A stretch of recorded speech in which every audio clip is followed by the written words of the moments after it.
Hello, ladies and gentlemen. It's once again I, the Hoodrat Strategist, and we'll start off as we start off every show. The following thoughts, views, and opinions are not necessarily those of 89.1 FM WIDR Kalamazoo or Western Michigan University, even though they might be extremely insightful and poignant to the current malfeasance in our political system that is going on.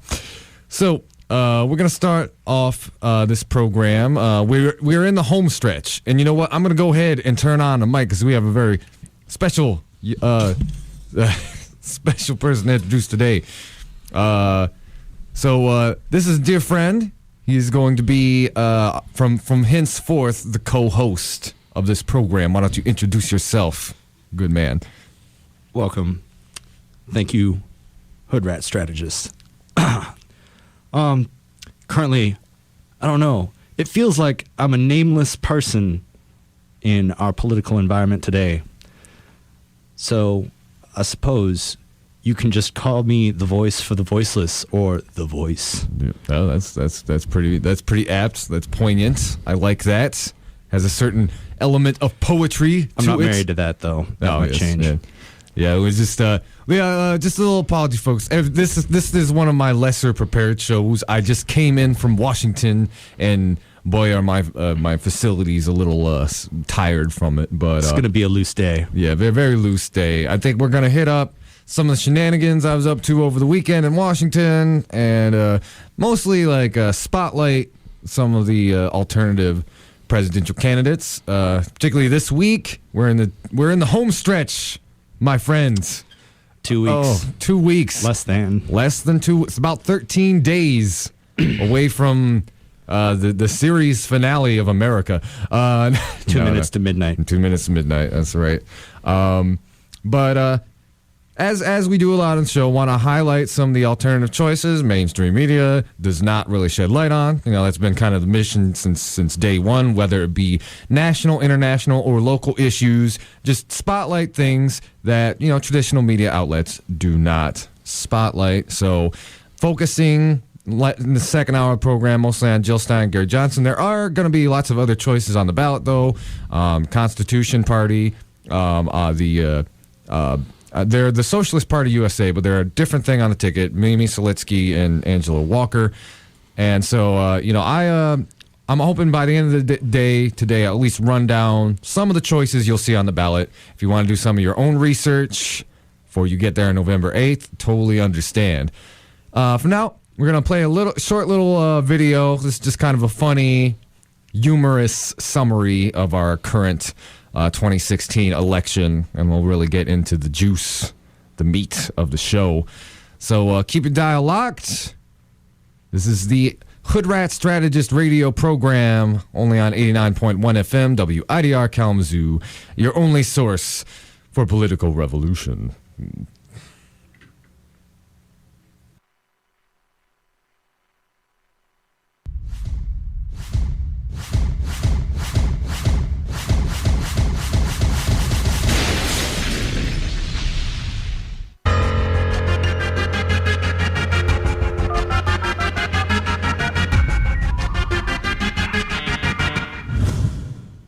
How's it, my Chinas? You're tuned into the News World Order. With me, your host, Bilderberg, Hard Frizz Reporter. I heard you're seeking some form of closure, so here's an update as we march deeper into glorious dystopia. Yeah, things have taken a lacquer turn, eh? The world's unraveling, tensions rising, sabers rattling, ISIS up in your airports, fake economies faltering, immigrants crossing all of your imaginary borders. And worst of all, you oats don't even know what's happening, since rap news wrapped up, sending you all scrambling. Now there's no more Robert Foster here to explain, and even Prince Bowie is sent it to another plane. But don't worry, I come back to offer some assistance in a once-off rap news special edition on the year's final tragedy, the US election. Let's get right down to action with Hillary Clinton. First lady in the White House, bitches. Y'all about to witness the first ever female POTUS. No more dicks, only ovaries up in the Oval Office. Welcome, Hillary. What makes you the topic for voters. Bill, the sad truth of it is we're losing our grip. The current neoliberal order has taken numerous hits. The structure is crumbling and the world is suffering under it, struggling. And now people have had it with the 1%. Debt, austerity, all spreading like cancers. People are hungry for a cure and thirsty for answers. For a commander who cares instead of one who merely panders. You mean someone like Bernie Sanders? Exactly, that's why we burn his nomination chances with backroom media deals and dirty slander. Debbie landed one of the most scandalous gerrymanders, and that's why I'm the top Democratic candidate. Hillary, such a pro dealing with libtard jobs. But will that be enough? Now we meet the cunt whose rise has left many, including himself, stumped. What makes you the best nominee, Donald Trump? I'm smart, I know words, all the best words. Like tremendous, terrific, and believe me, all the best words. But to make America great again, we need action. By bringing back the heydays of racism and fascism. Check my list, incite rabid nationalism. Blame our problems on Jews, I mean Muslims and Mexicans. Call on rivals to be killed or in prison. Support the use of torture, especially for my critics. Also, I'm very rich. Sure, I've made some folks homeless, but not paying employees is how I got this loaded. The country's just another company. We all know this. And this is why it's me that needs to be the CEO this. Cause all I do is win, win, win, no matter what. Got money on my mind, I can never get enough. And every time I sample like the Cura, everybody's hands go up. And they stay high, and they say hi. You're rated as the most hated candidates in history. Impressive. How did you achieve this, Hillary? Oh, Bill, it's easy when you're a corporate shill like me. We sold out families to our masters on Wall Street. Now working classes are angry and highly peeved at being betrayed by elites from Ivy League. I agree, that's why they're flying to me. Il Touche, the strong man they need, or so they're led to believe. You stand no chance against my loyal hill boss. Despite all my epic fails from gay marriage flip-flops, elite emails, the American people are left with no option but to opt for the lesser evil. Lesser evil? More like a war criminal and a liar. Probably sold a ton of arms to the Saudis just in the past hour. Did I mention that I landed here under sniper fire? Trust me, we're not safe under this vile status. A whole lot safer than under a frickin' child rapist. Small-time dictator with a small... That's it, I have big hands. Look at the size of these hands, bitch. Well, it's safe to say that either way we guaranteed the USA will have a great commander in green. But do you ever wonder what this debate would be like if it featured true alternatives from the left and the right? Let's find out, shall we? Jill Stein for the Greens here, spilling some real messages. Hillary's a disgrace to any self-respecting feminist. You want a woman in the White House? Well, here's one who isn't a corporate sellout slashing your benefits.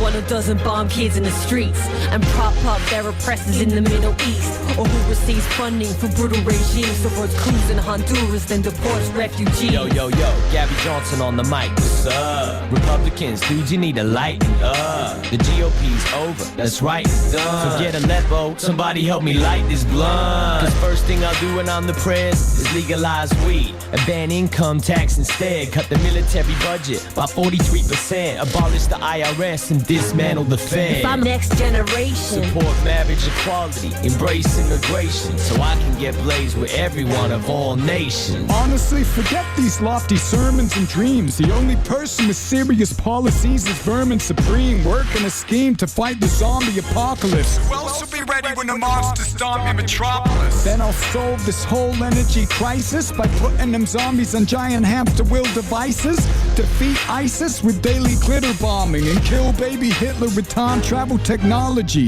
My toothbrushing laws are a special development. Get your shining smiley teeth looking very excellent. It's time for the first glitter wizard president. Vote for me and there'll be free ponies for all Americans. I'm a doctor, here's some free medical wisdom. We need to fix the cancer of this two-party prison. It's the only way to cure this sick political system. So America, vote your conscience this election. Thanks, third-party candidates. That may be so. Sadly, though, we control the media, which means we can block you from the show, and most voters will never know the better options that you offer to the status quo. So if you're content with the lesser evil, vote Hillary. It'll fan the very flames of discontent that are fueling fascist sentiments, and personally, I can't wait to see her really feeling courageous. I've always wanted to try living in the dark ages. Yeah, kids, it's great to witness history in the making, but watching it repeat is even more entertaining. Or maybe you'll surprise me and see the light by building a movement that truly unites left and right, re-includes the disenfranchised in the nation's life, and declares war on your common enemy, corporate might. I'll be back next next election, sisters and brothers, assuming of course that there will even be another, to discover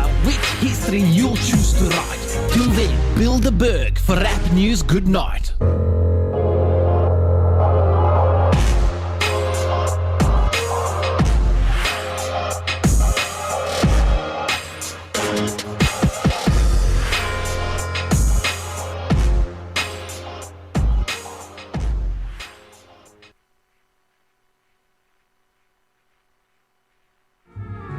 Support for Wider FM comes from Pedal Bicycles, now with 2 locations in downtown Kalamazoo and Portage. Pedal Bicycles has the right bike for every Kalamazoo rider, whether you're blazing the trails, cruising the streets, or just getting off the training wheels. To keep your ride running smooth, Pedal Bicycles offers multiple levels of repair services, anything from a quick tune-up to a complete overhaul. And to keep you safe and looking fly, Pedal Bicycles has all of the gear and apparel you'll need. To discover your spin within, head to 185 Romans Road in Portage, 611 West Michigan Avenue in downtown Kalamazoo, or pedalbicycle.com. Thanks, Pedal Bicycle, for supporting sustainable transportation, Buns of Steel, and Radio Evolution.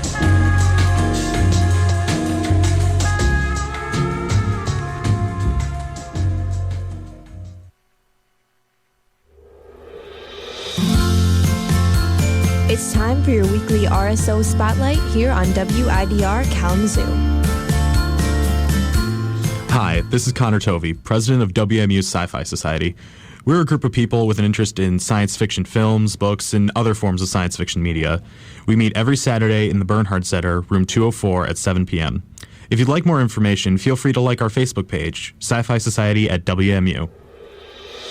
This has been our weekly RSO Spotlight here on WIDR Kalamazoo. For more Spotlight coverage, head to Western Herald or Wybots Connect on Twitter. To find more information on how to spotlight your RSO, head to widrfm.org.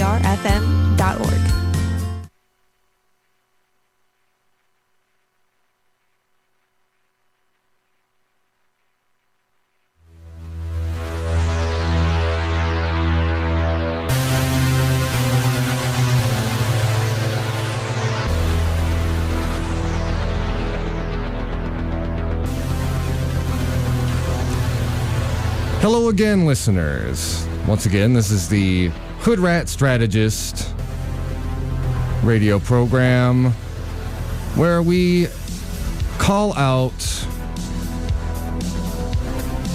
the establishment on its BS.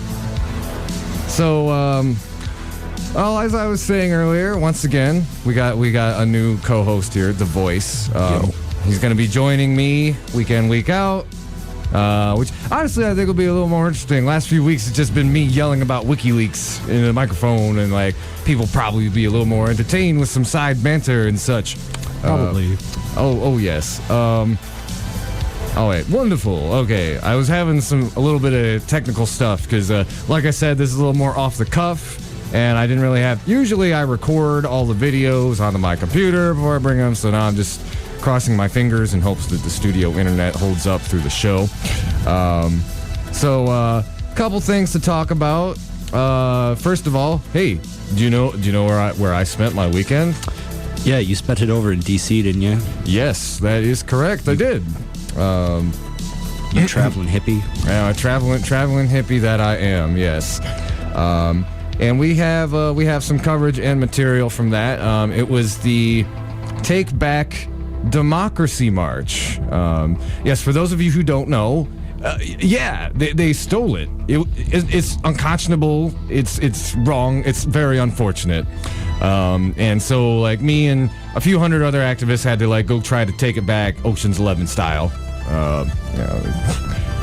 We did get caught, unfortunately. Unfortunately, yes. But it's a process, you know. Yeah. We learned a little bit more. It was a probing mission. A probing mission, exactly. Yeah, got to test out the defenses. That way, the next attempt, we'll have a better chance at success. You know. Yeah, that's right. That's exactly right. And kidding aside, though, the Taking Back Democracy March, the whole kind of fulcrum around that. It was basically about election integrity, and it was calling for a great number of pro-democracy reforms, independent UN oversight of our elections, an end to gerrymandering, abolish the Electoral College. Basically, those demands that would make it much harder for the sort of gaming of the system that we've seen, say, in this election, for instance. I bring this up a lot on the show. If you don't know what I'm talking about, we are referring to some of the things that were unveiled about the primary in WikiLeaks, as well as there is a comprehensive study about all of the on-the-ground election fraud that happened during the primary. Go to electionjusticeusa.org. It's a beautiful 100-page document of thoroughly researched and aggregated data called Paradise Lost. Stats don't lie, people. Yeah, the numbers don't lie, man. Stats don't lie. Yep, and if you're out there and you're in disbelief, it's like, hey, don't take our word for it. Go look it up. It's right there, the facts and the figures and the whatnot and the such. But really, it's about dismantling systems that only benefit the few, right? Since, really, when we're talking about the Electoral College, we're talking about a system that was founded by the elite. So the very cradle of our democracy was guided by the elite, and the elite decided what was best. Mm-hmm. Yeah, I think a lot of people need to remember that. If you really study your history, the founding fathers, they laid out some good blueprints for this country, but they were just people. They had their own agendas as well, and not to mention the Electoral College was designed at a very different time.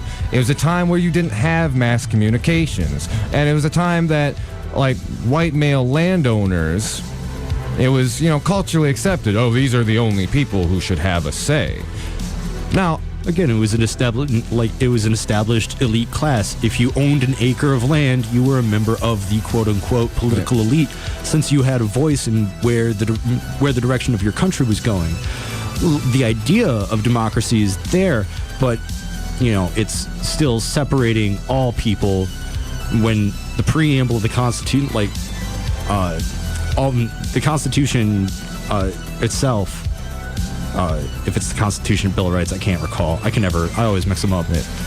But it's that whole all men are created equal, and as we've progressed, and we've come a long way, for sure, but it's the all men are created equal. The popular interpretation of that is all people, not all men, all people.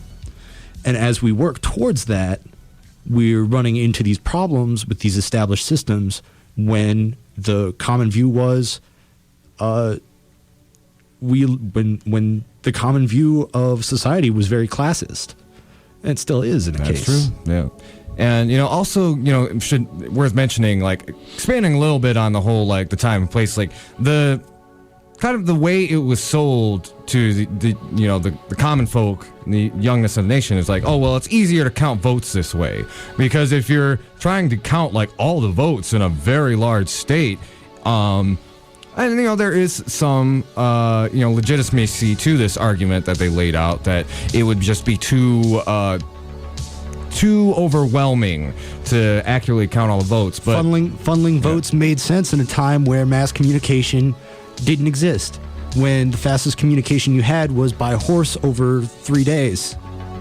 Right. And now that we live in the age of the internet, ballots are counted instantaneously. There really is no legitimate reason that we should not be choices like the president should not just be determined by the popular vote.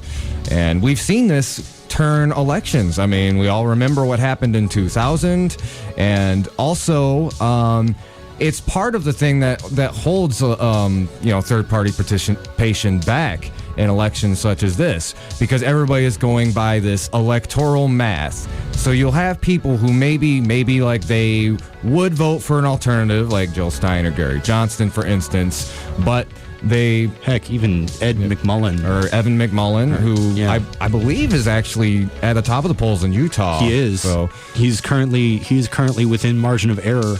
At both margin of error with both Hillary Clinton and Donald Trump. Yeah, so depending on how the Electoral College filters out that night, that could really throw a big monkey wrench into it, because each candidate needs at least 270 votes in order to be declared president. And if they don't, then that decision gets moved to the Speaker of the House, which right now is Paul Ryan. And, that's a big question. Who would Paul Ryan choose? Because obviously establishment Republicans, they don't like Donald Trump. They don't really like Hillary Clinton that much either. And it's potentially, we could potentially see some complete wild card like Evan become president. I have heard or seen this idea floating around of like comprehensive write-in campaign for Bernie Sanders in states that allow it. I honestly don't really see how tactically viable that is. New Deal grandpa himself seems to really strongly be pivoting towards being in the Senate. I don't even know if he would take it were offered.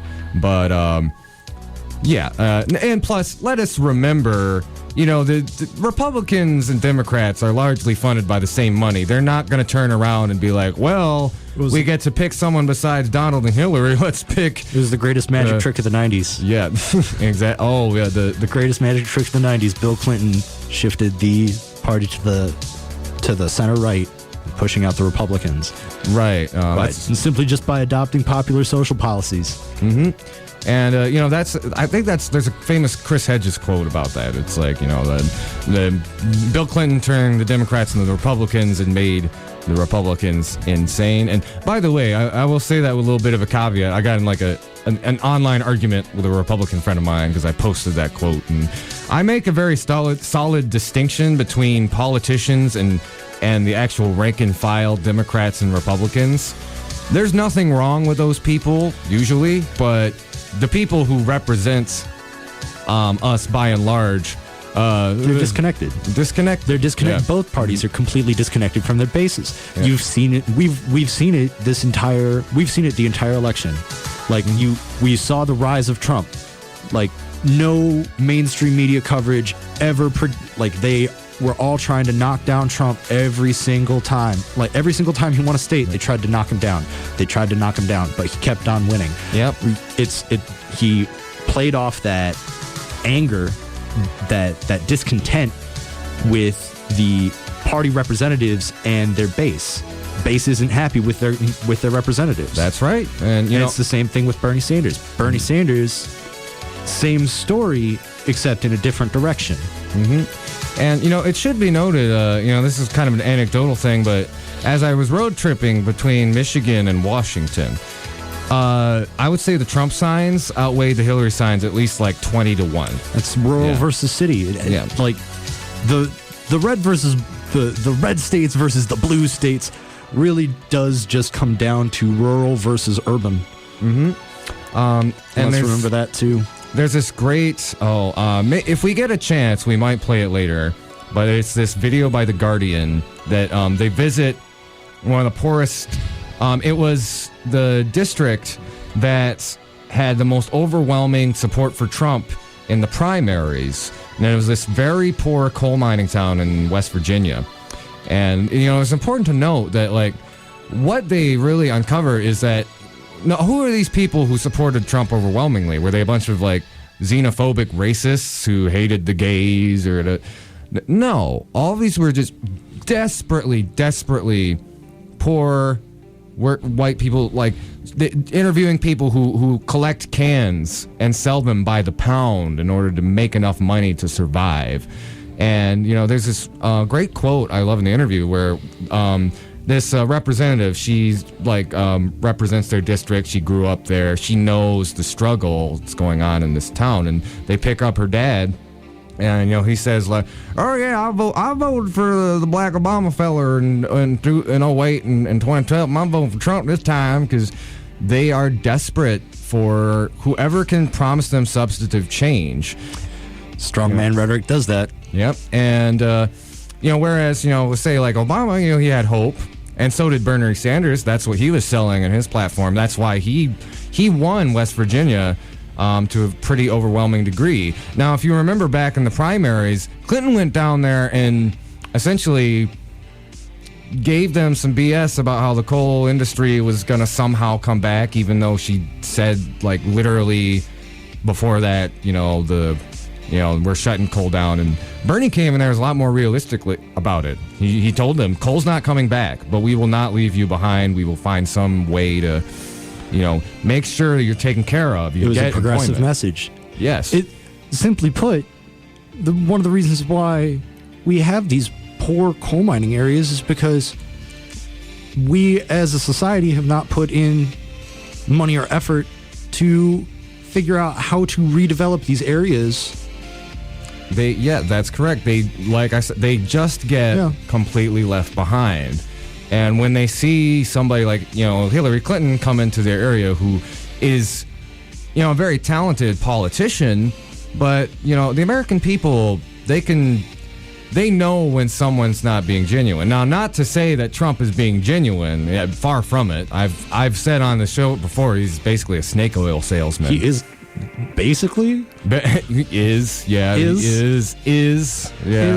Yep. My favorite, going back to the point where people are desperate for, like, Trump's strong promise to bring back jobs and to revitalize the coal economy. Yeah. Like, really, all that is like, oh man, I totally lost my point. Well, I think, like, largely, the reason a lot of those people vote for Trump is not because of all the race baiting. It's because he promises a strong future. Yeah, and he's just as much of an outsider, and the people are so desperate. That was my point. That, they are willing to give him the benefit of the doubt. Also, they're willing to give him the benefit of the doubt, despite the fact that he, when he says he will bring back jobs, he will create more jobs in America, but he hasn't moved his manufacturing back from overseas. He hasn't, yeah. So his rhetoric is strong, but really, like, let's take a look at some of the most common things to detract from people is taking a look how they're hypocrites. If Trump is a hypocrite about that, then really, what is he gonna, like, is he really gonna follow through on that? Just kind of like how Hillary Clinton and pushed the TPP 45 times. And, I would say... And now she's against it. Yeah, exactly. And I would say that is the main strategic error that has been made in this whole cycle. I mean, it's inexcusable that Trump is only 5 points under. I mean, look at him. He's horrible. Just goes to show you how weak Hillary Clinton is. Yeah, well, exactly. And they're not speaking to that part of it. They just keep pointing out the horrible things that he says, which are horrible. But if you really want to reach those people who are desperate enough to rally behind him, you have to, like, explain in no uncertain terms, this man does not care about you. He is just completely, like, selling you snake oil. And of course, Hillary can't deliver that message because she's large from the establishment angle. She's guilty of a lot of the same stuff, and that's the damage from the Bernie Sanders campaign in the primary that she just hasn't been able to get past. And the moves after the moves she made after the convention, Tim Kaine as vice president, why, like, just completely saying, okay, I adopted 80% of Bernie Sanders' platform. That's all I'm going to give you. That's not enough. Not nearly. And I think a lot of it even has to do with where's the sense of responsibility from, like, her and the DNC overall. Like, there is none. No. And, I was traveling through Middle America. I was in Ohio, and I talked to this guy. He was this blue-collar dude, and he saw my Bernie sticker. And he said, like, I don't know what it's like for you, like, activist folks, but we are so mad at what they did to him. Like, he said, a lot of my friends are voting for Donald Trump just out of spite, just because of how brazenly corrupt it is. Now, I can't say there's, like, a way to completely fix that for everyone, but if they were to take some actual responsibility for that, I feel like she would probably be doing a lot better than she is now. All Hillary Clinton had to do was play the Bernie Sanders game and just focus on policy. That's all she had to do. Like, and she hasn't. She's playing Trump's game. Yep, that's right. Trump is a master of the turning things into turning things into a mud pit. We saw it over the Republican primaries. Like every single Republican debate, Trump just turned it into a mudslinging contest. That's where he thrives. Jeb Bush, Chris Christie, Marco Rubio, Ted Cruz, like, they all tried to fight the Donald on his home turf, and they lost, and Hillary Clinton is making the same mistake, and she has made the same mistake for months. Yes, indeed. And, you know, what really worries me, I think, at this point, I think she might squeak out a win, but... I'm certain she will. Yeah, but it's going to be damaging for a lot of down-ballot Democrats, because a lot of what brings people out in an election year like this is enthusiasm. And the Trump people are going to be very enthusiastic. You know, when I was talking about those yard signs, there's an enthusiasm behind this guy. And while Hillary might end up getting more votes, a good majority of the people who are voting for her are not, you know, like, I'm with her. It's more like, let's stop Donald Trump from getting access to nukes. Let's stop American fascism before it starts. Exactly. Of course, there's actually a really good article about this by Chris Hedges where he talks about, you know, Donald Trump is a dress rehearsal for American fascism. And what it really lays out is, and, you know, here's the scary thing about Clinton and corporate Democrats as a whole, is if they don't understand where the wind is blowing quick enough, and the fact that the only antidote towards this, like, nationalist fascism that Trump kind of is... He's a harbinger of. He's a harbinger of it. You know, he discusses, like, in a few years we might see another version of Trump who's like this very charismatic, more disciplined version with the same rhetoric. Palatable. And that would be a situation that would swallow us and eat us alive. And I would definitely blame the Democrats in that case, because the only solution to that is to have, like, a genuine progressive answer, something that can lift the people up. People like, you know, the Bernie-crats and the Bernie Sanders crowd. And if they don't understand that strategic blunder before it's too late, we could have a very glum future ahead of us. Just to push that, just to kind of highlight that point, it's why Bernie Sanders has been recently campaigning really, really hard for down-ballot candidates who spoke on his behalf at his rallies. When he rolled through Kalamazoo, saw Paul Clements at his rally. So I completely understand the push and the work he's doing to ensure that at least one additional part of our legislative branch is under the control, or at least has a significant influence from more progressive viewpoints. Yes, that's very true. And, you know, and also, you know, we're not really here with a crystal ball. There's also a possibility, like, maybe in 4 years, you know, I've talked a little bit about Paul Rand on the show. I don't agree with a lot, you know, his policies, but he is kind of, if you really looked at some of the stuff he said during the primary season, he was kind of the conservative answer to the same sort of stuff Bernie Sanders talked about. Now, would the Republicans learn their lesson from Trump and try to run someone like that in 2020? That remains to be seen. Of course, I think that would be a much more positive direction for them to take their political party. We'll see how the Trump effect on the GOP really comes out, because I believe that's going to be the real indicator. Yeah, how that works out. Same here. Okay, well, we're going to play a couple of quick promos real quick. Oh, that's a little redundant. Wait, let me see. PSA. All right, so we'll do that, and then we'll come back and delve back into the conversation. You're listening to the Hoodrat Strategist radio program, only on 89.1 WIDR Kalamazoo, your only source for political revolution.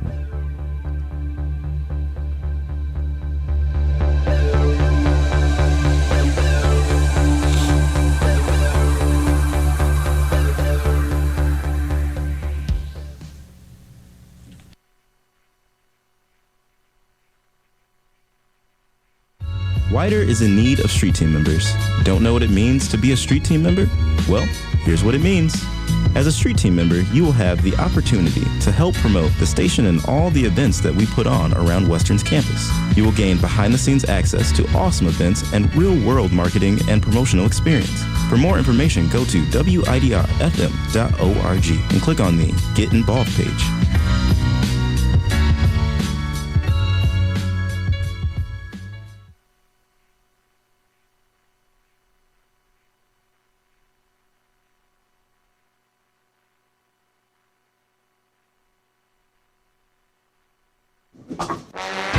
Looking to get into the Halloween spirit? Saturday, October 29th, the notoriously haunted Kalamazoo State Theater will host Nightmare on Burdick Street. Featuring music by Domestic Problems, Mega 80s, and DJ Tom Keys. The event will also include photo booth fun and a costume contest with prizes. Doors open at 7:30 Saturday, October 29th for Nightmare on Burdick Street. Tickets are available now at the Kalamazoo State Theater box office or at Ticketmaster.com.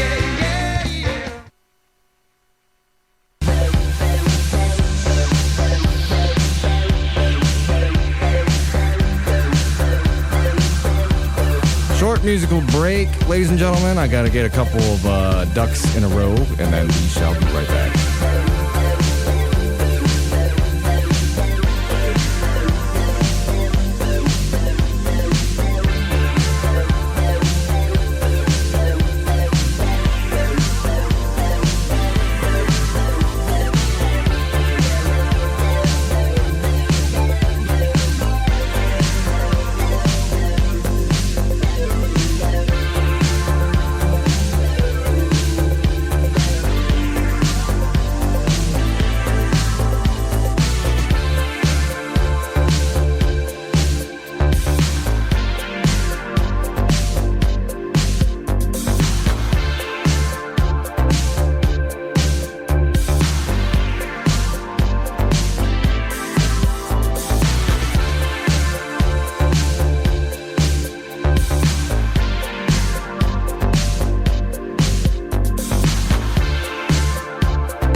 Hello again, ladies and gentlemen.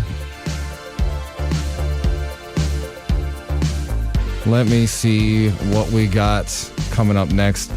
We're going to talk a little bit about some of the stuff I was up to over the weekend. We're going to play a quick show promo, and then we will really get into the meat of it. So please keep your dial locked.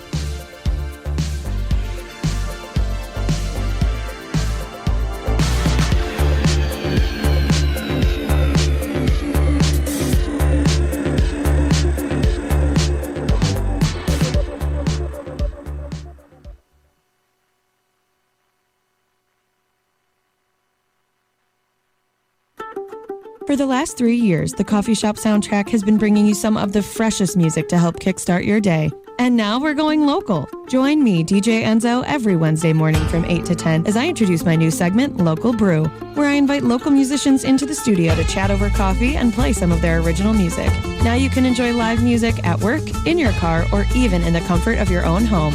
See you at the coffee shop. My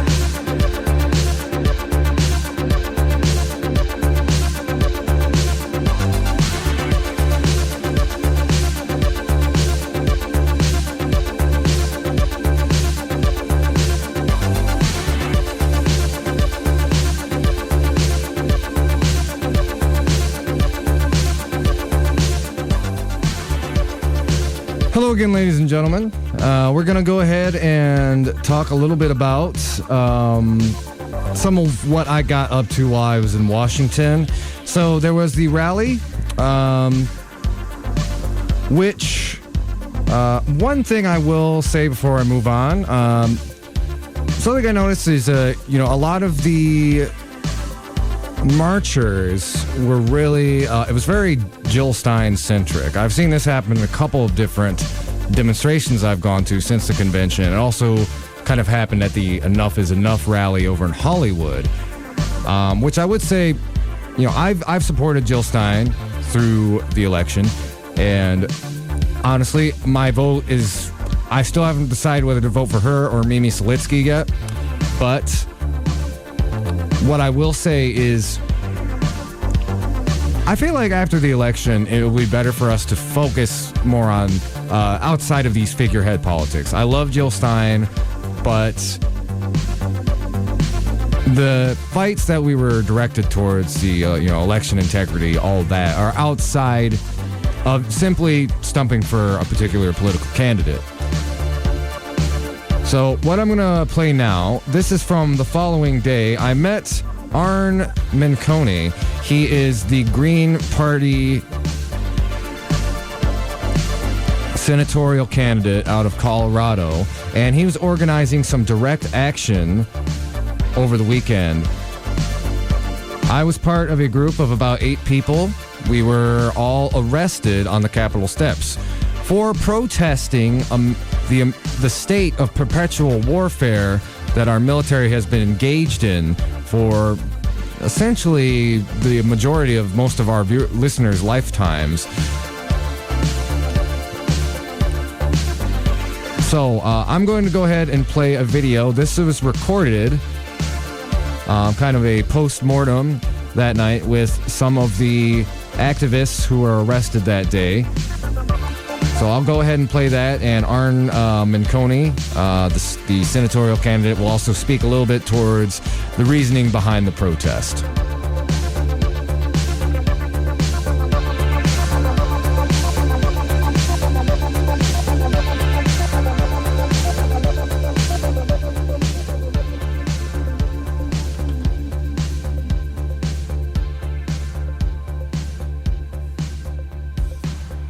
If it will load, hold on just a second.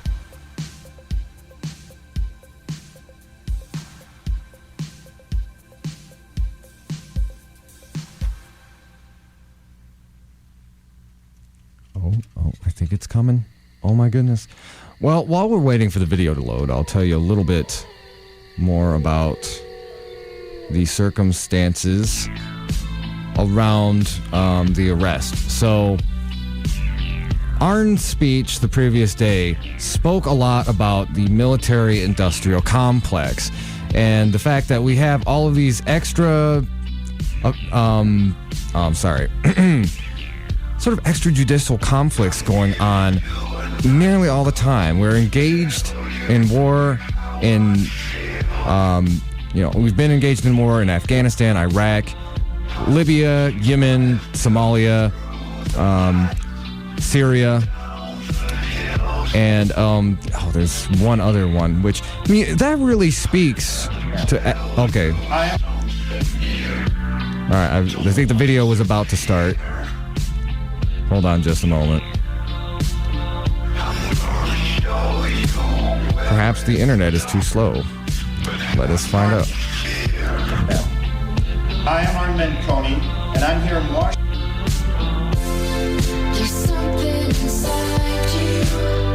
All right, well, it doesn't seem like the video is going to load up for us today, so what I will do instead, I will post this. I'm the U.S. Senate. All right, so I'll just go ahead and talk a little bit about it myself. For my part, and what I really go on to say in this video is that, I grew up in the shadow of the Bush administration, and what I saw then was us using our military-industrial muscle based on these fictions and these lies, there was one point of justification right after 9/11, going in, the Taliban, trying to, root out people the groups that sponsored those attackers, although Saudi Arabia had a very big hand in that as well, and I don't see us going to war with them. Follow the money. And what we have seen since then is wars, continuous war, with ever increasingly ridiculous justification, sometimes no justification, sometimes deliberate obscurification. I remember speaking on the program last week talking about Yemen. We recently bombed Yemen. How many people actually knew this was going on? How terrifying is that? That we can go and engage in military activity in a foreign sovereign nation, and it's so normalized that it's not questioned and it's not even covered. And what we were talking about here is, why is it, why is the American military-industrial complex going out and engaging in all of this continuous warfare when the vast majority of the American people do not want this taking place, do not want that blood on our hands or in our names? Now, a naysayer would probably say, Hoodrat, Strategist, you just don't understand geopolitics or, the complexities on the ground in these areas. Now, I'm not going to sit here and tell you that I know them extensively, but I do read quite a bit. I do know what is up. And there are better solutions. There are better solutions to these problems than continuous military engagement that sees our government and our military apparatus going into foreign nations and wreaking tremendous collateral damage. And it causes us even more problems than it would ever solve in the first place. If you don't understand what I mean by that, let me explain. What we see when there are drone strikes or bombs dropped, which, if you look up the statistics, we, in the pursuit of eliminating terrorists, our kill ratio for innocent civilians is staggering. I believe it's somewhere between a 70 to 80% ratio here. What does that do? Well, that you generate terrorism. Let me use this analogy. So we all know the backstory of Batman. Yeah, my friend here, I'm sure he knows it quite well, as we're both huge comic book nerds. Yes. Yeah. So the story of Batman, he goes to see a movie with his parents, and after the film, goes into a back alley, and his parents get shot with a mugger. And so Batman declares a war on crime. Now, where does terrorism come from? Well, replace the alley with a village in Syria or Iraq or Afghanistan or Yemen and Somalia, and replace Joe Chill the mugger with an American bomb or an American drone. It's not that complicated of psychology to see where this sort of anger and resentment towards the American West comes from. And we make the world a more destabilized and a worse off place from the sort of military adventurism we engage in. And that does not even speak to the fact that even when we're not directly involved, a lot of the reason ISIS has become such a virulent problem is how American interests just kind of clumsily sell arms to one group and then they sell arms to another, and then they end up in the wrong hands. Or it's more like the CIA is funding one group and the FBI is funding another and the NSA is funding a third, and they all happen to want to fight over the same bit of land. Yes, and you can find some of this in the WikiLeaks if you dig through it. Basically, our own intergovernment agencies arming different groups that are diametrically opposed to one another in Syria. I mean, it was It's one of those common phrases about our government. The left hand doesn't know what the right hand is doing. That's true. And if there's anything really dangerous about our military-industrial complex, it's that level of bureaucracy that goes on. And I think a lot of people had this kind of false understanding, after 9/11, there was the Homeland Security. Oh, all these agencies will collaborate and work with each other. But, there's this brilliant book I read a while ago. It's called National Security and Double Government by Michael Glennon. And it really goes into, the real power and danger in the military-industrial complex is how it has become basically autonomous in its own red tape. It's a system run amok because these particular branches will do what they need to get X amount of funding, and they will go by strategies that are maybe like 10, 20, 30 years out of date to what's actually going on in the ground, what's actually needed to solve the problem. But there's this insular military culture that is basically does not really like outside ideas or ideas that don't fit into, the particular school of thought. Well, it's because national security has always been a really positive impact point, especially in conservative America, when we see ourselves as the strongest and the toughest and the winningest. Like, we as a culture constantly bring up World War II and how we ended the war. Like, that, and World War II was one of the things that brought our industry and our economy back. So it's one of those things where our profits, our GDP growth is almost reliant on these kind of programs which facilitate violence. That is absolutely on point.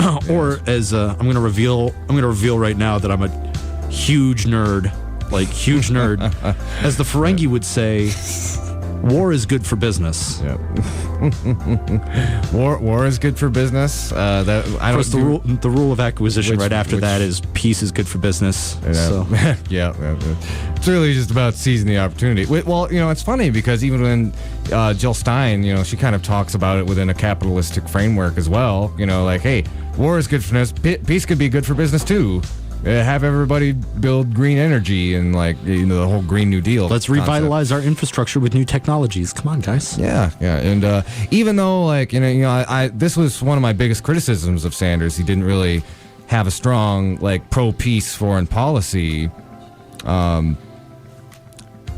At least his foreign policy was weak, but that was the common criticism. But if you took a look at his platform was completely American-centric. He wanted to solve at least part of the core problem before tackling the next part. True, yes. All right, I'm going to play a couple of little blippity blurps. We've got some RSOs to spotlight and some underwriting. So keep your dial locked. You are listening to the Hoodrat Strategist radio program only on 89.1 WIDR Kalamazoo, your only source for political revolution.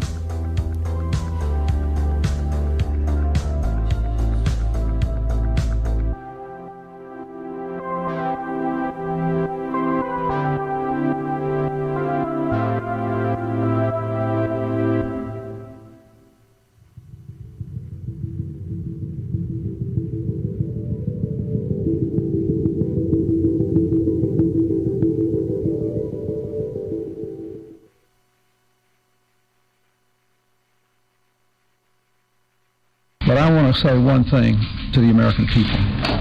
I want you to listen to me. 89.1 FM. I'm going to say this again. 89.1 FM. I did not have sexual relations with that woman. Remember, boy, you're the boss on land, in the air, and under the sea. Oh, Mr. Boob, that's me. B-double-O-B, Boob. The source.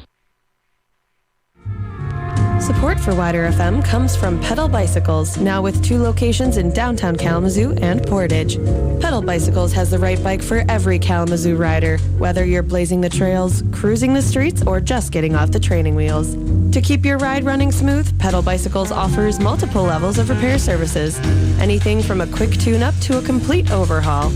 And to keep you safe and looking fly, Pedal Bicycles has all of the gear and apparel you'll need.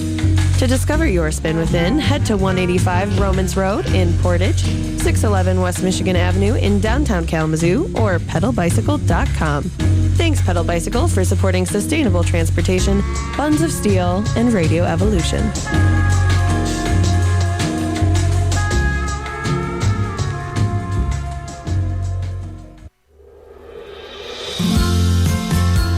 It's time for your weekly RSO Spotlight here on WIDR Kalamazoo. Hi, this is Connor Tovey, president of WMU's Sci-Fi Society.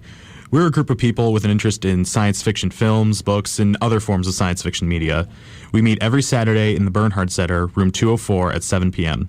If you'd like more information, feel free to like our Facebook page, Sci-Fi Society at WMU. This has been our weekly RSO Spotlight here on WIDR Kalamazoo. For more Spotlight coverage, head to Western Herald or Wybots Connect on Twitter. To find more information on how to spotlight your RSO, head to widrfm.org.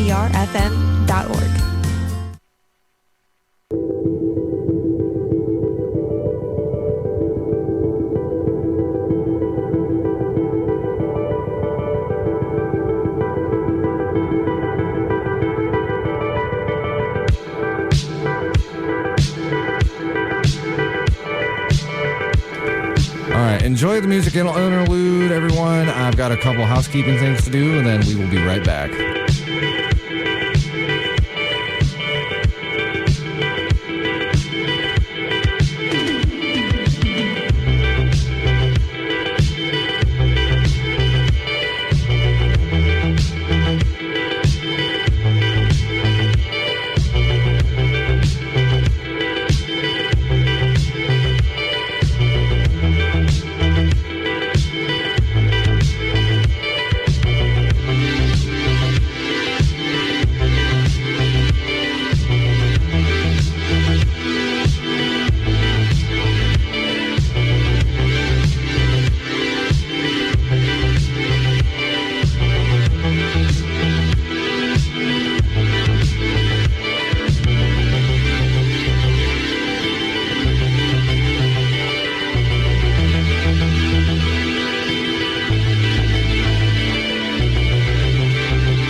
Hello, ladies and gentlemen.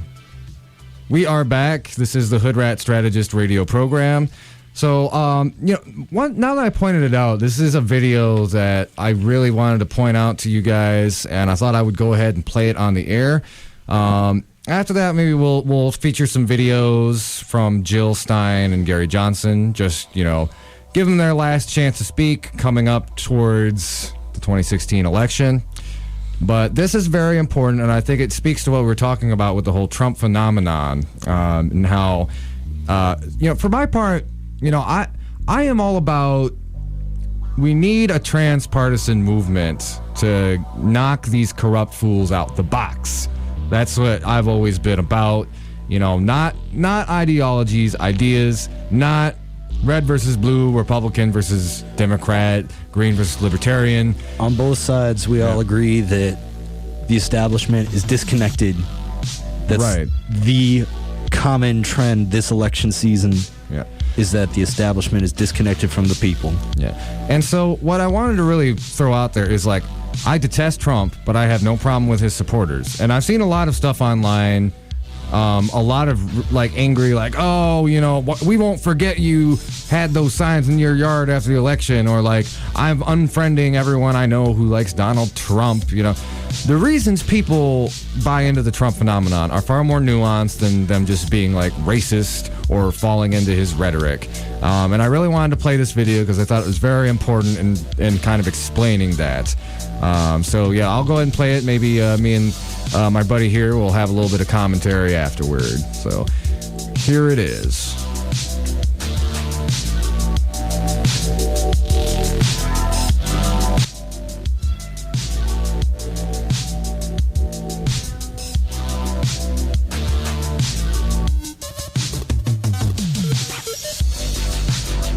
If it'll load.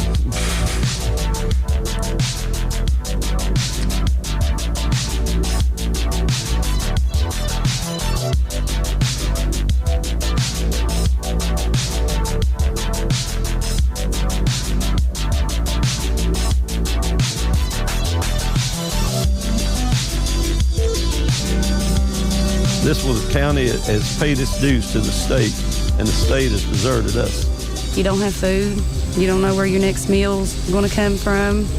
Politicians are going to have to start telling really hard truths. And the people of West Virginia are owed that.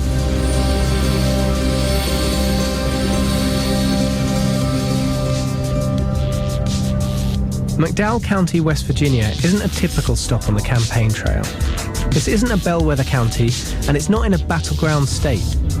But I've come here because it has a unique status in 2016. During the primaries, a higher percentage of people here voted for Donald Trump than anywhere else in America. It's also the poorest county in one of the poorest states in the country. See, I live in that apartment building across the street.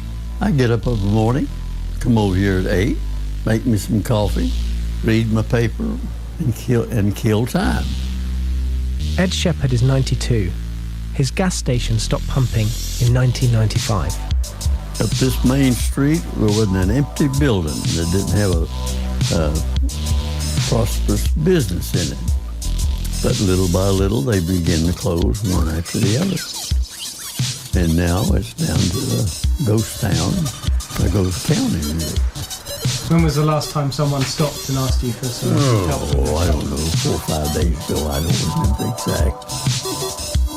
Occasionally somebody will pull in the driveway, ask them for directions, or they're looking for something else in the county.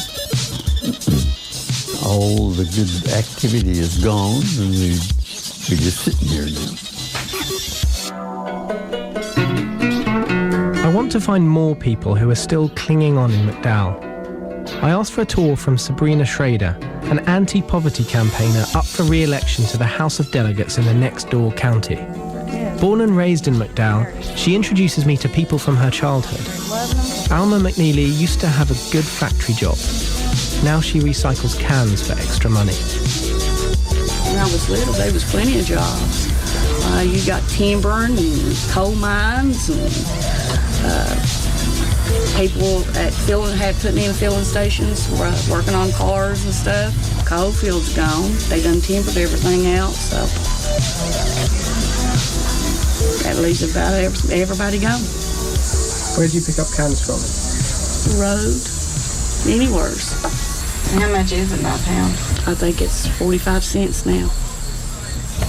That's not, I mean, you gotta get a lot to get 45 cents. Yeah. It's a lot of work. You always gotta start at the bottom of the totem pole. Well, you don't. Or we started out the bottom, so that's where we got to start. But rich people, most of them didn't start out the bottom. No, they started at the top and stayed at the top.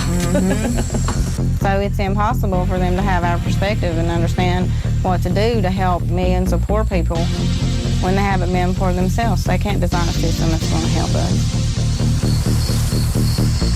What is the appeal of Donald Trump?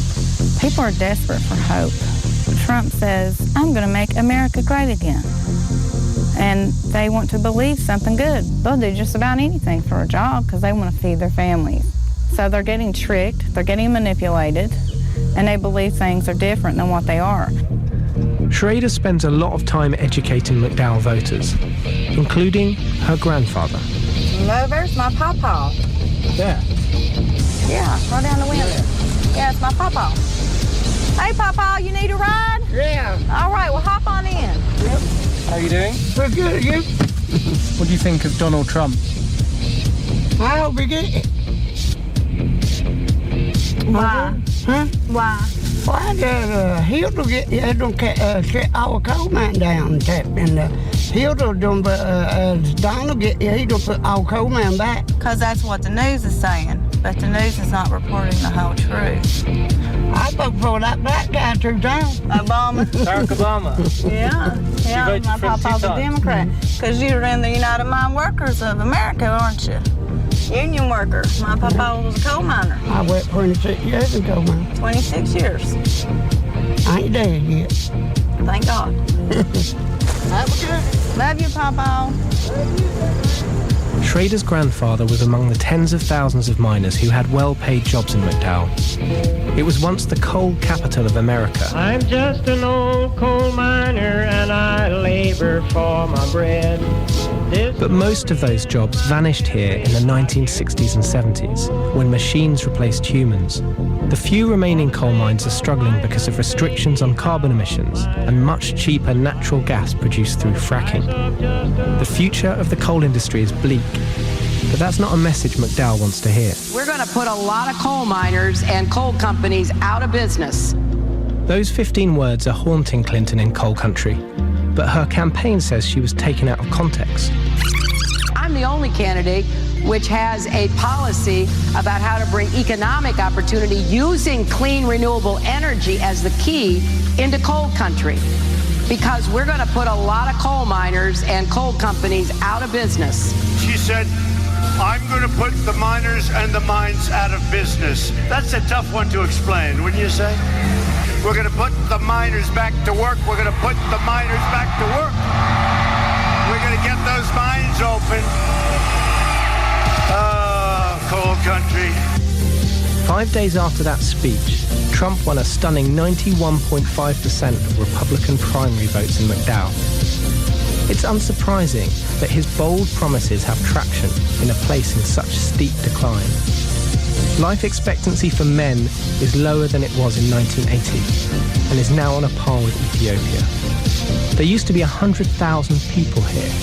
Now there are just 18,000. The county's latest loss was its only Walmart.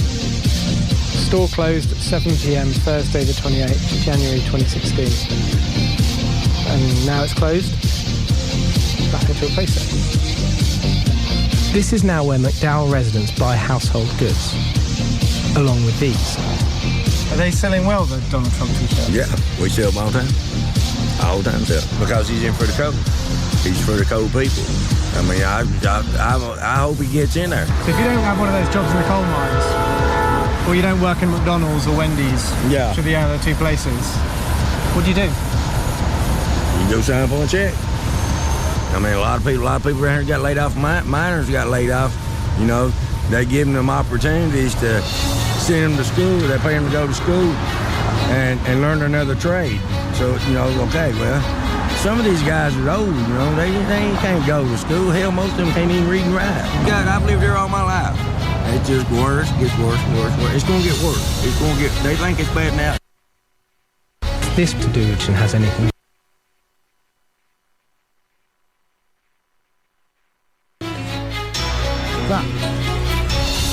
Good. Thanks for your time. Oh, thank you. It's a pretty nice sign you got here. My dad made that. Oh, did he really? Yeah, he did. So. One of the ways politicians like Trump exploit frustration is by promising things they can't deliver. I'm going to reopen the mines. I'm going to bring back thousands of miner jobs. It's not going to happen, is it? I think it is very much selling people on false hope. He's promised a lot of things that global economics are going to tell you can't come true. I truly feel this is a very good, hardworking class of people, a good group of people. And if there's one thing that they're owed, it's honesty. That kind of honesty might be admirable, but it's risky in a place like McDowell. What party are you with? I'm a Democrat, sir. I'm sorry to hear that. I'm sorry. It's okay. I've lived in this county for 82 years, and the Democrats, you can look at it. You can look at it. Well, you for the miners. My grandfather was a miner. So, yes, sir. And great-grandfather. And great-grandfather, yeah. And a sister. We come from a coal mining family. Oh, you did? Mm-hmm. Yeah. Well, that's good. Yeah. He's winning me over. I'll have to read that. I mean, you see places like this, and it gets you thinking where, say there were big companies like something like Google or Amazon, and this would be a cool place to work, like companies taking over towns and... What's the chances that Google or Amazon are going to come here? That's the thing. I mean, it would be a lot cheaper for them.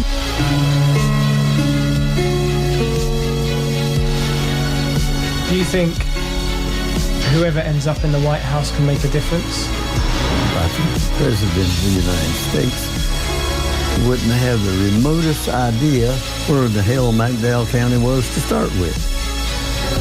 And wouldn't be interesting unless you knew how many votes you get out of it.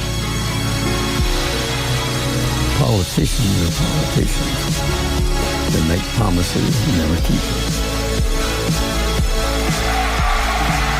You, your family, your friends, you're all going to get out to vote. And I will tell you, you will look back and you will say it was the single greatest vote you ever cast. America will be great again. We'll start winning. And you are going to be very proud. Thank you, everybody. Thank you. Thank you.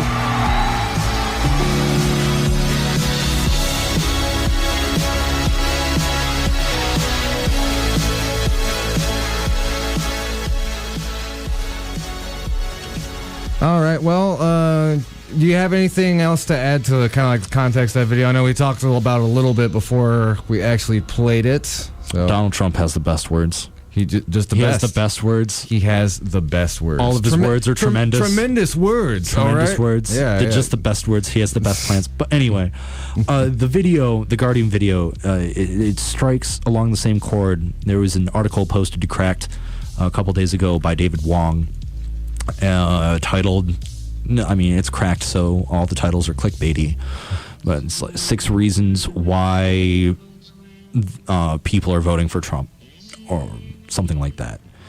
And it goes into the real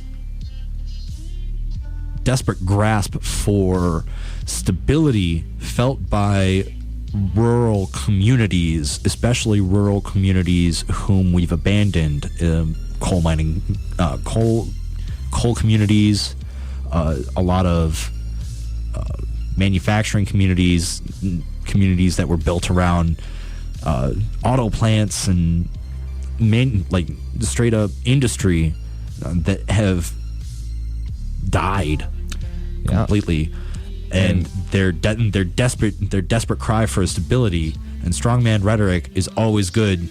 It always sells very well on stability. Yep, and that's really the double bind that Hillary finds herself in, because whereas you had Bernie, who could really answer that same question in a legit manner from the left, Hillary signed off and has supported a lot of those very same trade deals that created the terrain of this election, and people know that. Thank you for pushing TPP 45 times Hillary Clinton. I know you'll totally not sign it. Yeah, exactly. And, you don't have to be a political nerd to be aware of this either. I mean, the common person follows that enough to understand. It's like, I remember when your husband signed NAFTA, and I remember that you thought it was a good idea, So that's her real struggle. All she can really point to is, I'm not as gross as Donald Trump. And there's a lot of people who are saying, lady, you might not be as gross, but I don't trust you. And just rolling the dice on Mr. Donald Trump. I mean, I'll kind of close out my remarks on it by saying, I think I mentioned this on the program before, but both of my parents in the primaries, they felt the burn.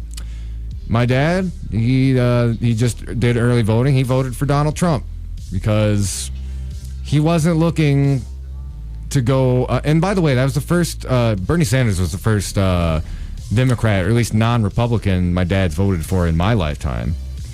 So, I mean, knowing your dad, I'm not surprised. Yeah.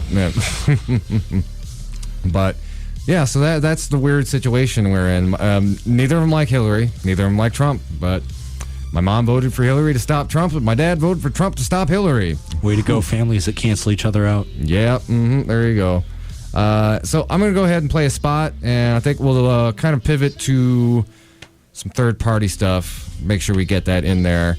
You were listening to the Hoodrat Strategist radio program, only on 89.1 WIDR Kalamazoo, your only source for political revolution.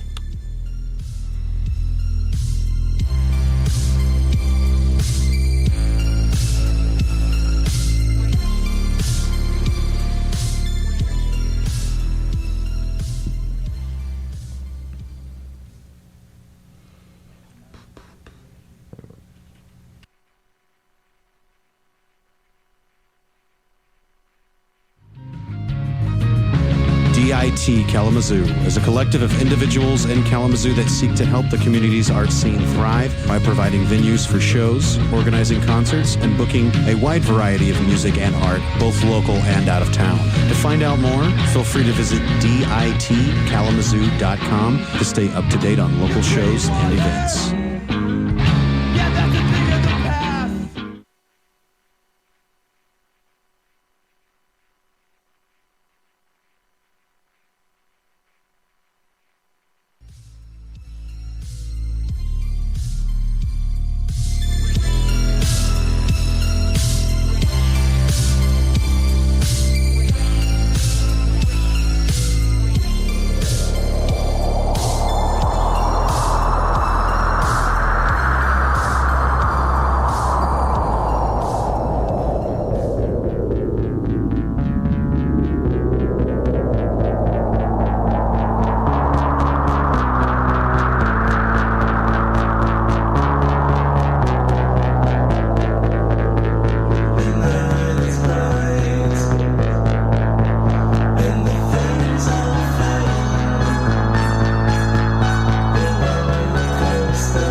Hello, so we are back. I think what we're going to do next, and again, we're kind of going off the cuff. I'm literally kind of looking on YouTube now, playing some videos from Jill Stein and Gary Johnson, think would be relevant, and want to give them whatever little platform I can before the next election comes up. So we got another week. Yeah, we got about another week, guys. Everybody strap in. Yeah. And I'll probably wax on this a lot more as it gets time towards the election and past the election. But, remember, political activism does not end on November 9th. It's especially, please vote in the midterms. Vote in the midterms. Vote in every election. Go out there and do what you can. All right, so this is going to be an interview from a week ago. She did on Fox News. I'll go ahead and play that. This is going to be good.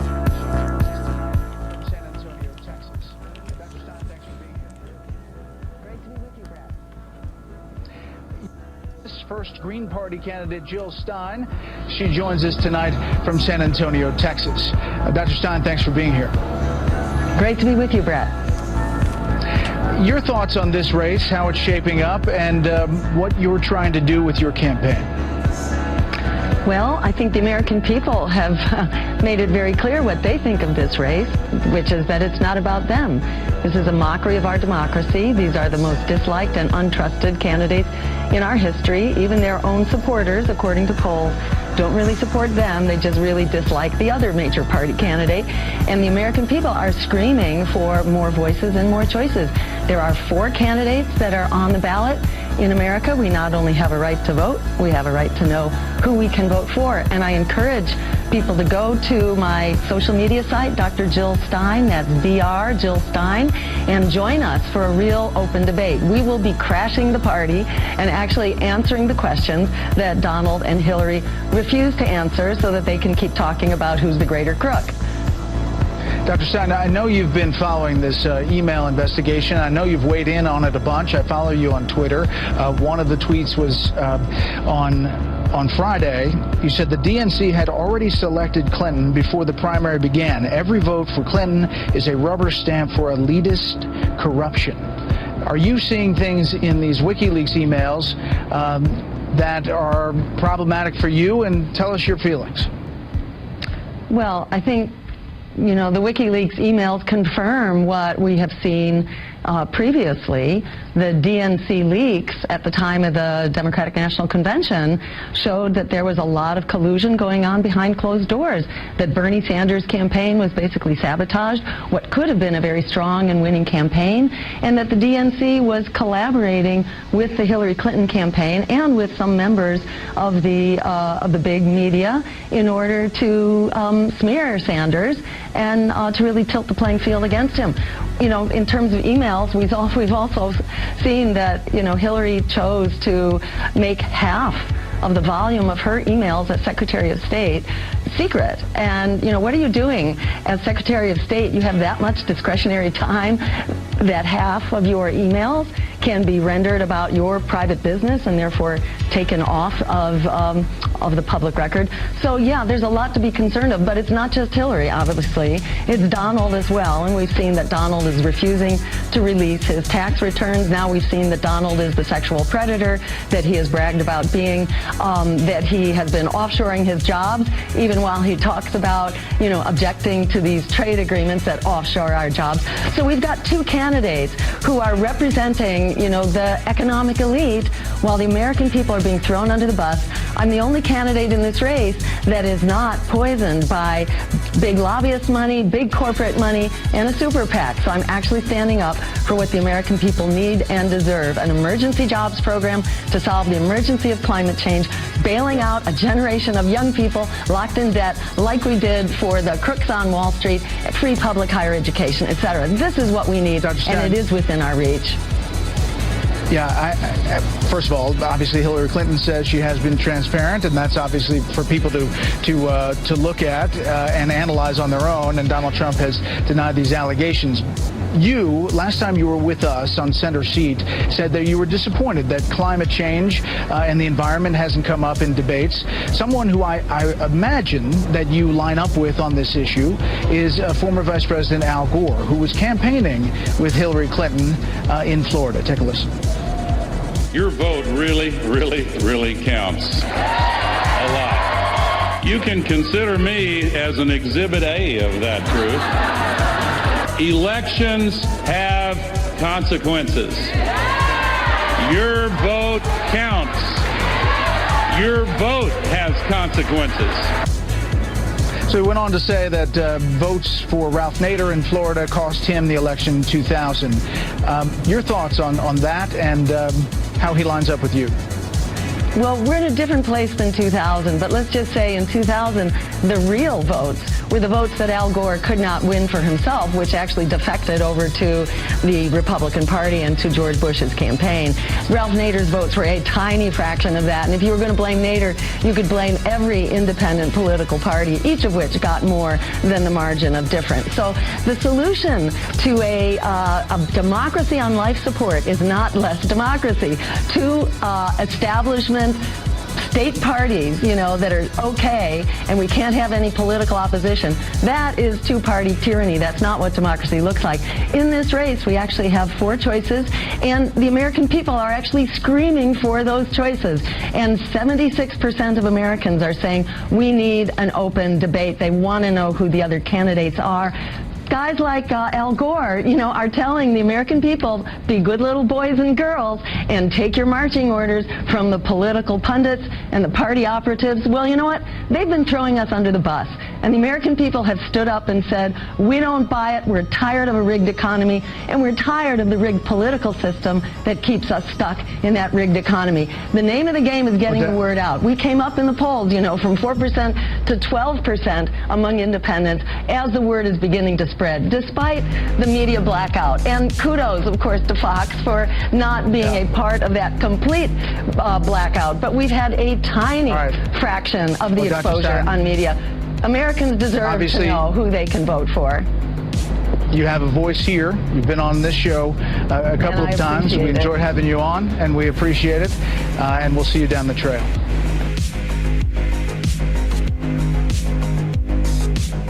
All right, we're going to have a quick little promo break, and then me and my buddy here, the voice of the voiceless, we're going to chat a little bit about that and then play some stuff from Johnson.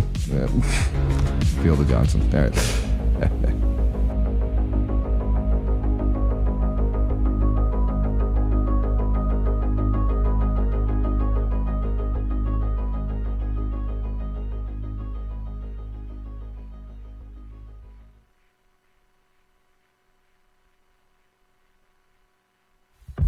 Is your nonprofit organization looking for new ways to get its name out to Western's campus and the greater Kalamazoo community? Why not use the wider airwaves?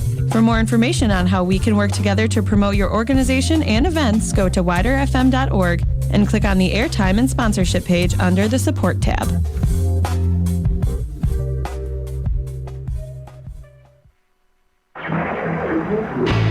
Rocky Horror is coming to the Kalamazoo State Theater on October 28th. The theater has been transformed into a medieval castle, and it will open its gates at 8 p.m. The show will feature a live shadowcast with WMU musical theater students, prop bags, and VIP packages.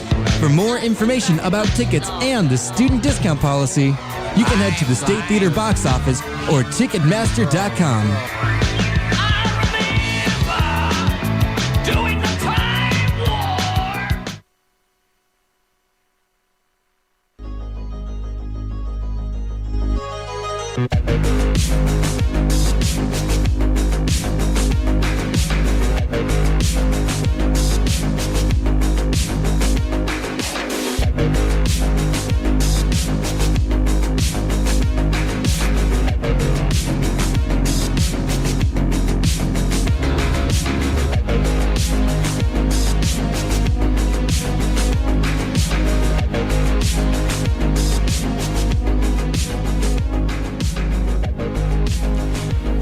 We are back. We're going to talk a little bit about that video, Stein as a candidate.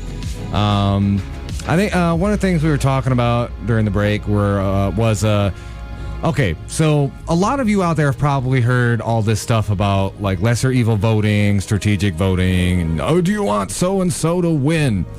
What are some of your reflections on that? The common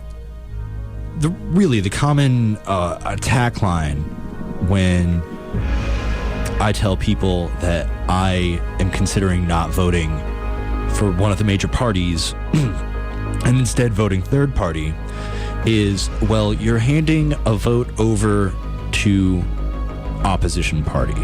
And that's just not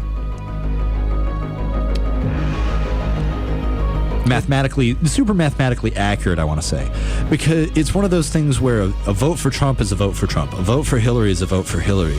A vote for Jill Stein is not a vote for Trump. A vote for Jill Stein is a vote for Jill Stein. A vote for Gary Johnson is not a vote for Hillary Clinton. It's a vote for Gary Johnson. Right. And that's how it's set up. It's when you take into account the electoral math is when it starts to get all fishy, and that's the basis of the argument, is because you are not voting for one of the main parties, you are taking away their chances at the electoral votes they need to win, not that they might need them in, say, a state like give me a good red state. Oklahoma, or, Alabama, or, something like that. Like breadbasket states. Mm-hmm. A vote. It's a line that I actually share with Kyle Kalinske of the Secular Talk show, the show Secular Talk. It's one of those things where, because of the way the Electoral College has such an impact on how votes get counted. If you're in a deep red or a deep blue state, your third party vote really doesn't matter. It doesn't. And what it does matter for is percentage of the vote for the party to get Federal Election Committee or Commission money. That is 5 is the magic number, ladies and gentlemen. Yeah. It is when third parties reach that magic number, they are strictly entitled to money from the federal government to help them run elections. That's correct. Which is the first step. And this is the other common attack is, well, Greens and Libertarians don't have local seats. They don't have seats in the Senate. They don't have seats in the House. That's the first way to the first step to getting there is to get that 5% number in a national presidential election, because our election rules are super backwards. Yes, and bouncing off of that, I met a fellow who he's going to run as a Green candidate in a congressional race. He needs 2,500 signatures for ballot access because the Greens are not a federally recognized party yet. If Jill Stein, for instance, gets 5% of the vote, then his journey will only take 50 signatures. That's how much it takes usually for like a Democrat or a Republican to get ballot access when they're running in a local race. So yes, it affects not just, these figurehead politics every 4 years. That's how those parties get more entrenched into our communities, into our political system as a whole. And speaking a little bit more towards the spoiler vote, 2 things with that. Michigan is arguably it leans blue, but arguably it could be a swing state.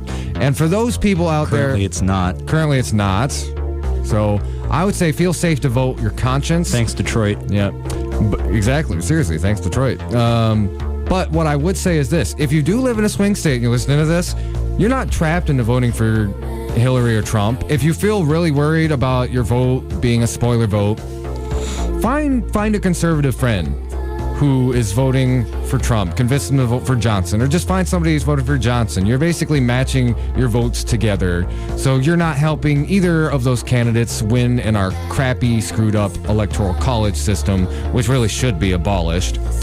And furthermore, and we talked a little bit about this. What does it say about like Hillary or Clinton or Donald Trump, for that matter, that they're worried about the spoiler vote? It says they're not very strong candidates in the first place. I mean, we already knew that they weren't strong candidates in the first place because they are the 2 most disliked candidates in the history of modern politics. They both ride under a 50% approval rating going into office. Donald Trump hasn't broken 45. No, and it's that level of strange disconnect that this isn't being used as an argument to these guys are so hated, we should vote third parties. It's like pointing to the other one. It's like, look how hated our candidate is. If you don't vote for them, the candidate you hate more is going to win. It's a result of finger pointing and baiting and not trying. It's a fear tactic. Yep, that's right. I mean, like, if we really want to get hyperbolic with it, because it is a little hyperbolic, but if we get hyperbolic with it, when we run into this issue of Democrats versus Republicans pointing fingers at each other and saying, do you want them to be in office? Like constantly using it as a fear tactic to drive American politics. When you use fear to drive a political agenda, isn't that terrorism? Yeah, pretty much. And that is like something I've thought about myself as well. Is he's it's a politics of fear. People are sick and tired of living under it, and it's part of the Trump effect. The Trump effect makes people feel safe. They're not afraid because he's a strong man. Yep, and it reminds me of something I heard going around Philly a lot when I was at the Democratic National Convention. And there's probably this meme traveled around a while too. It's like, the Democrats are trying to hold up the gun of Donald Trump to our heads to make us vote for Hillary, and their response is like, we don't negotiate with terrorists. That's how it feels, especially to a lot of like diehard folks who are from the progressive left or are just embittered about the system. Is you are gaslighting us into voting for a candidate we do not like. Now I will say this, one of my favorite bits. I actually wanted to get to this real quick earlier, but I missed my opportunity. I see my window right now. That whole finger pointing between Democrats and Republicans. Paul Ryan saying, if Democrats sweep the Senate, you know who's going to be in charge of something big? Bernie Sanders. Have you heard of that guy? You don't want that guy to be in charge, do you? And Bernie Sanders saw it and went, this is great. This is perfect. This is amazing. Thanks, Paul Ryan. $2 million in 3 days. Thanks, Paul Ryan. Yep. You're great. You're best Democratic fundraising for down ballot candidates like ever. Yeah. All right. Well, why don't we go ahead and give Gary his due. We'll go ahead and play it right now. It's about 7 minutes long. MSNBC yesterday, and then we can wrap up with some comments on that. Set is the Libertarian presidential nominee, Gary Johnson. Governor Johnson, nice to see you. Peter, great of you to have me on. Thank you for being here. So this was the most favorable path for a third-party candidate, for a Libertarian candidate in almost 25 years, since 1992. And what happened? Well, no, it still is. Really proud of what's transpired. What happened? If most people knew what it is that I was saying, I think I would be the next president of the United States. A lot of that has to do with money. Hillary's spending $20 for every one of her poll vote that she gets. I'm spending $1. Not spending $10. But let's be clear. Even, and this is from the Huffington Post, the average of your favorability as undecideds decreased. Your unfavorable numbers started going up. In the national poll, the average, the Real Clear Politics poll number shows that in the course of the last 2 months, your poll number went from like 9%, I think it is, to 6% from August to October. So obviously you've had more airtime. People have gotten to know you a little bit better, and they haven't turned to you. Well, glass is half full.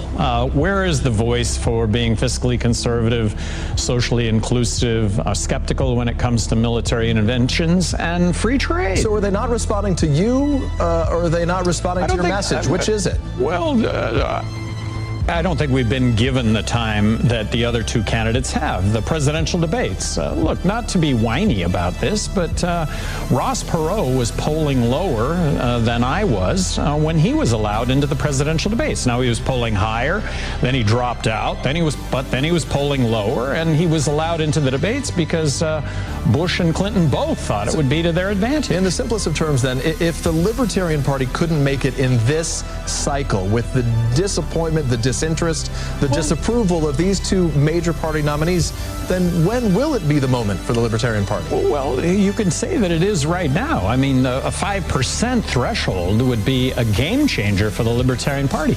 We've got. Governor, you're acknowledging a 5% would be a difference, but the number we know was set at 15. You were at that number at some point, and then it disappeared. Well, look, you're looking for me to somehow apologize for what I think is being really overwhelmingly successful. Like I say, giving a voice that's not out there. And if we had the money, Hillary's spending $20 for every single one of her poll votes that she's getting. So, Trump 10, and we're at $1. So understanding that you don't have the money and therefore not the platform, you are sitting with us here today. What do you say to those voters out there about why voting for a Johnson Weld ticket is not a wasted vote given where things stand right now? Because it is an honorable alternative. That voting your conscience, that's the way you're going to change things. Lesser of two evils, that's what you're going to end up with. And yeah, these two are very, very unfavorable. Vote your conscience, that's how things will change. And I really think that this is going to be a stepping stone in the future for the libertarian society. I think Trump's toast. Give voters an alternative when it comes to Trump. And then Hillary Clinton, I think that she's going to grow government. She's going to continue to militarily intervene. And she says one thing to Wall Street and another thing to Main Street. You called them both politically and temperamentally authoritarian. Are they equally bad in your view? In my view, yeah. Yeah, they are. Trump equally bad? Yes. Trump doesn't seem to have a compass, and Hillary's compass, growing government's the answer to everything. Neither of them wants to address the entitlements. Look, I think let's be clear, your running mate disagrees with you. Your running mate says that Donald Trump is uniquely bad as a candidate. Well, and he said that Hillary Clinton would be the most qualified person to serve as president. Well, and is he wrong? No, but I'll take on the Hillary side of this, and the Hillary side of this is that she is going to grow government. She's not going to address the entitlements. She's going to grow Medicaid and Medicare and do nothing when it comes to Social Security. I don't think these are options. We're headed to a fiscal cliff, and nobody's talking about smaller government. When Bill Weld was on the broadcast with Andrea Mitchell, my colleague, he spoke to her about targeting Trump supporters, these sort of disillusioned Republicans. You said that you're also shooting for Sanders supporters. So can you capture both of those, given the great difference, the chasm that exists ideologically in the views of so many of these people? Well, I hope so. Young people are getting screwed in this whole equation. Look, I'm going to get my retirement, I'm going to get my health care, but you got to pay for it. And you know what? It probably won't be there for you. We want you to fight. You said Bernie Sanders shares a lot of your positions, except your positions on spending and taxes. That's like the basis of his campaign. Well, I'm guessing, I have always been guessing that that's not the case. I've always been guessing that young people really care about equal opportunity. Oh, and by the way, young people, when it comes to President Obama's affordable health care, look, young, healthy people. Do you have an alternative? Well, bringing competition, free markets, bringing competition to health care. Look, I don't think we're going to repeal Obamacare, but that there would be suggestions to bring a lot more competition to healthcare, advertise pricing, advertise outcomes, health savings accounts. There's a lot of things that could be done to raise the quality of healthcare and drop the cost of healthcare. Let me ask two quick questions right now. Donald Trump has repeatedly said that election results are rigged. Do you believe this election is rigged? No, not from the standpoint of 50 states colluding with one another to somehow twist the vote. No, that's not happening. And you said that you would also pardon Edward Snowden. So your position on WikiLeaks, do you think WikiLeaks is fair or foul for the interest that it's garnering right now? Well, I think that they are releasing information, and that that's a good thing. Transparency is a good thing. Even if stolen and hacked by the Russians, as UN's intelligence officials suspect. Well, I think it would be naive, and I'm not receiving national intelligence briefings, something that I wish I were able to partake in. But you know what, Peter? I'm willing to bet that we're engaged in that same war and that we're winning that war, and I'm talking about the cyber war. And no, it's not acceptable for the Russians to hack into this at all. But you think transparency is good, so thereby it is good? Well, by transparency, that we get to see what has been released. Look, Edward Snowden, to my knowledge, no one was hurt as a result of information that was released. He didn't release the information. He left it to major media outlets to do that. And to my information, no one. Well, he gave it to major media outlets so he didn't for them release it, to he released it to them. Yeah. I mean, recognizing that he might put people in harm's way if he did that. Now, that's my understanding of the issue. Governor Gary Johnson, it's nice to see you. Yeah, good to see you. Thank you. Travels to the rest of the Hey there, I'm Chris Hayes from MSNBC. Thanks for watching MSNBC on YouTube. If you want to keep up to date with the videos we're putting out, you can click subscribe just below me. So yeah, that's we gave the opportunity all y'all out there who want to feel the Johnson. Now, if you're not familiar with his policies, I'd say go to his website. Let's talk a little bit about one common ground. Because I'd say like on a lot of the issues like economics and whatnot, like Gary and Jill are pretty much polar opposites. And I won't be prescriptive to say which one is a better one. Like my own, I try to be a little bit more transpartisan than that on the show.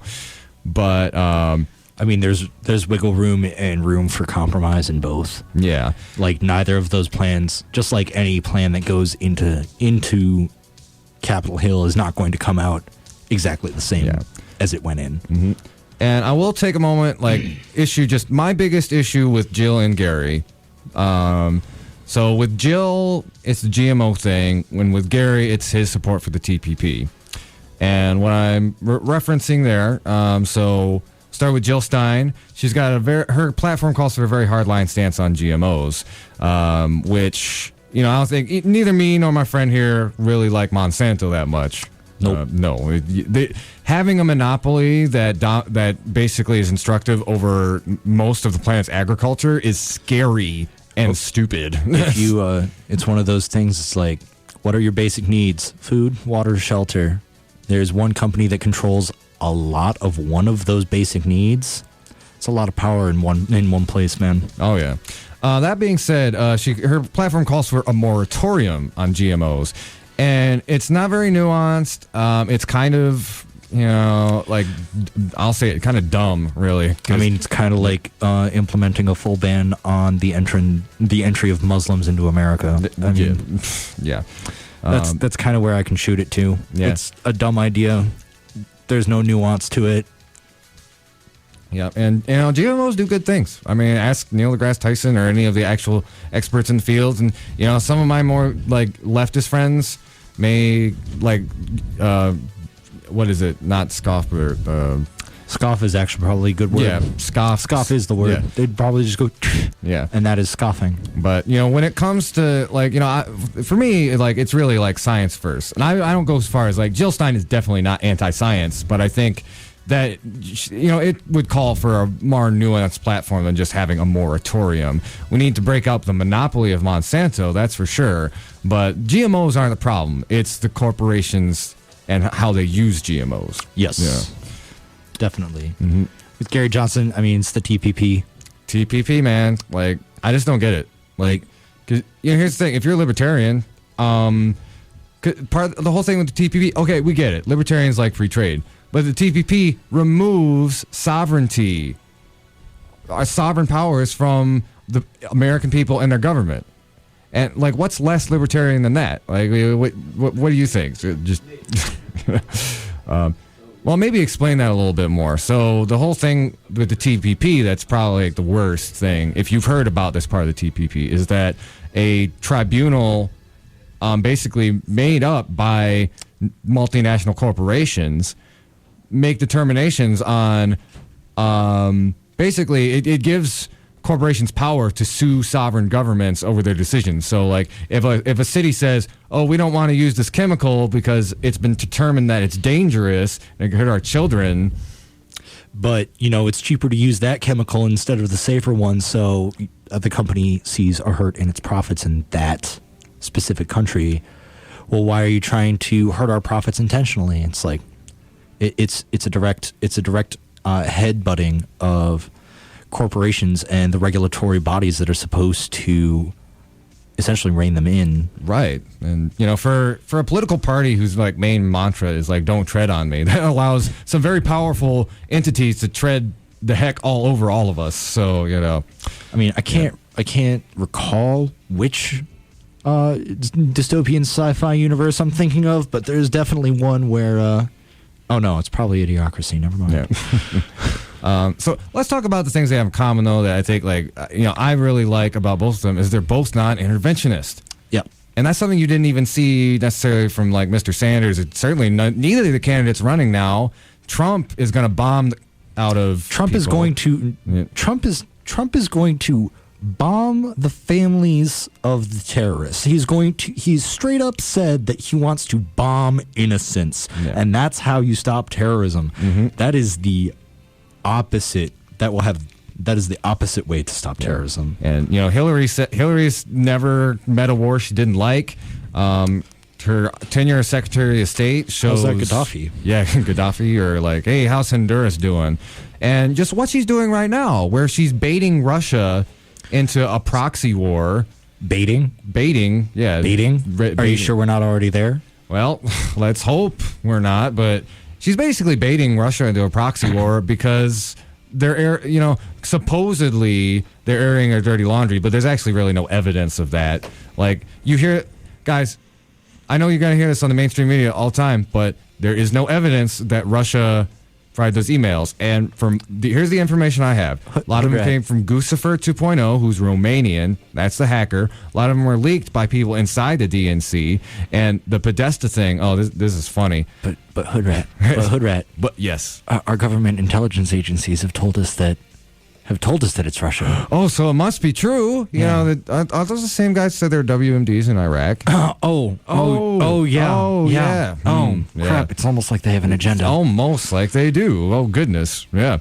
What was it? What was I saying wrapping up that thought? Oh, yeah. So, and the Podesta email, side note, where actually it was a phishing scam, like trying to get a password from Gmail or something. It's like the kind of thing that would be sent to your grandma.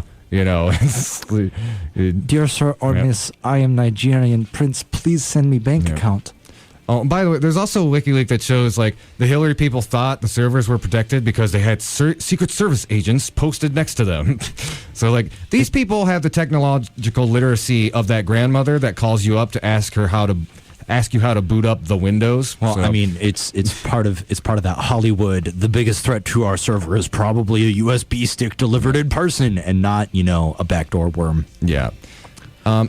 We got to wrap it up. We don't have much time left. But the biggest takeaway I want y'all listeners at home to understand is, if you've heard about the third-party candidates, if you've heard about their flaws, their pluses and minuses, just remember this: don't fall into a false equivalency, because both Gary Johnson and Jill Stein are way better than made out to be. Crazy Uncle Don or anti-oligarchy, all right? Like, their flaws are not equivalent to the flaws of Donald Trump or Hillary Clinton. They're better candidates by far. They've got problems. There is no such thing as a perfect candidate. But, I'll go out and say this. What the Democrats and Republicans have offered you in this election cycle is just different flavors of doo-doo. It's bad. I would even go so far as the options that the DNC and the GOP have given us are honestly deplorable. Deplorable. You can put them both in a little basket and maybe send them out on a river or something. maybe that same river they're trying to pollute with that Dakota Access Pipeline. All right. Well, we'll have a lot of other stuff to talk about in the future. This has been the Hoodrat Strategist radio program, only on Wider. I want to thank my friend for coming in. Hopefully you will be a regular presence here week to week. And join us next time. We're going to be digging into the local races and the local politics, because that affects us a lot more directly than all the presidential stuff. So keep your dial locked. We've got what's DJ Homebody. Yeah, I knew his real name, but I forgot his DJ name. So yeah, DJ Homebody's up next. Calm me down from all this political chitty chat. So stay tuned for that. You're listening to Wider.